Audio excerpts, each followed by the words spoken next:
तर बघा मंडळी, हे आहे फिंगर चिप्स कटर. याच्या मदतीने आपण अशा पद्धतीने आलूचे चिप्स कट करून घेतलेले आहे. इकडे पाणी उकळत ठेवलं. या उकळत्या पाण्यामध्ये मी मीठ आणि व्हिनेगर टाकलेलं आहे. तर आपण हे फिंगर चिप्स आता ब्लांच करून घेऊया.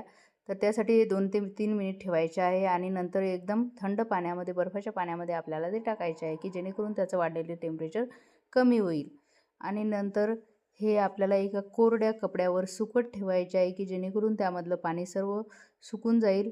आणि पूर्ण 1 तासानंतर सुकल्यानंतर आपल्याला त्यामध्ये कॉर्नफ्लॉवर ॲड करायचा आहे. जेवढा आवश्यक आहे तेवढा कॉर्नफ्लॉवर ॲड केल्यानंतर पूर्ण चिप्सला लागेल एवढा कॉर्नफ्लॉवर त्यामध्ये ॲड करायचा आहे.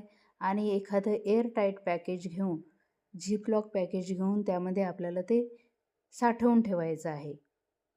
हे आपण कमीत कमी 1 वर्ष साठवून ठेवू शकतो. आणि अशा पद्धतीने पॅक केल्यानंतर आपण हे जवळपास 1 वर्षापर्यंत फ्रीझरमध्ये ठेवू शकतो.